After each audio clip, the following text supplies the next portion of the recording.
Love God by loving our neighbors.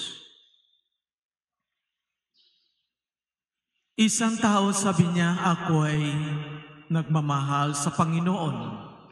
I love God, but if I hate my brothers and sisters, ikaw ay sinungaling. You do not love God because you do not see God, but you see your brothers and sisters. So mga kapatid, ikaw talaga nagmamahal sa Panginoon. Ikaw marunong magmahal sa kapwa din.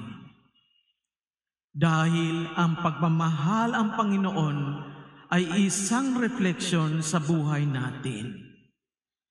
Kung sa Espiritu yung unang pagbasa, kung Espiritu ng Panginoon sa buhay natin, sa isip natin at sa puso natin, may kapayapaan at may pagmamahal.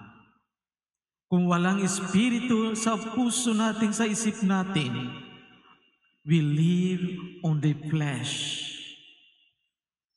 We are led by the Spirit, not led by the flesh.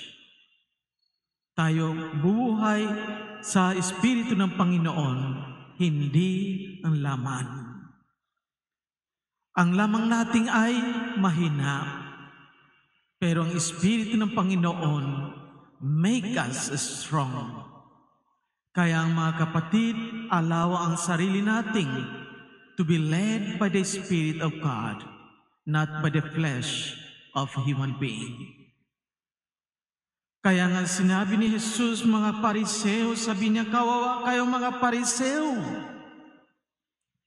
Kayo parang yung sa labas ay okay lang, pero sa loob ay marumi.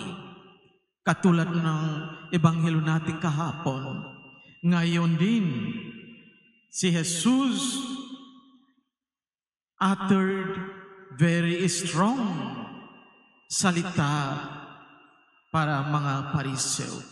Kawawa kayo mga Pariseo, sapagkat ibig ninyo ang mga tanging luglugan sa mga sinagoga.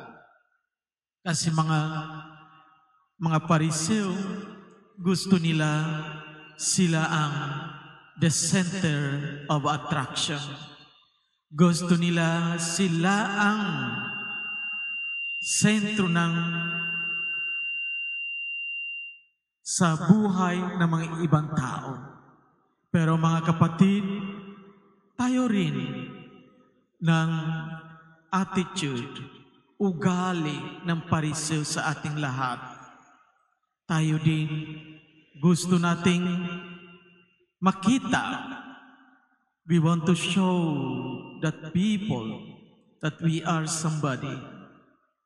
But Jesus protested it and criticized it.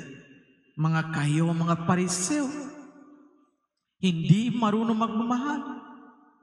You say that you love God but you do not love human being. Kung totoo tayong love the Lord, mahal din ang kapwa ninyo. Pero hindi totoo. Ang puso niyo malayo sa Panginoon. Bibig lang sabihin ninyo ng mamahal sa Panginoon, pero ang puso ninyo malayo. So mga kapatid, sana hindi tayo katulad ng mga Pariseo. Ang puso, ang isip natin sa Panginoon. Love God by loving our neighbors. Sabihin niya San Pablo, ang Panginoon ay hindi makita. We don't see God, but we see our neighbors. Let us love our neighbors. Kung may pagmamahal sa puso natin, if there is love in our heart, we love God and love neighbors. Kung walang pag-ibig sa puso natin, kahit anong gagawin, may masama pa rin ugali. Dahil walang Espiritu ng Panginoon sa puso natin, pero lamang lang. Sana mga Panginoon, mga kapatid, sana may Espiritu ng Panginoon sa buhay natin, sa isip natin, at sa puso natin. Amen.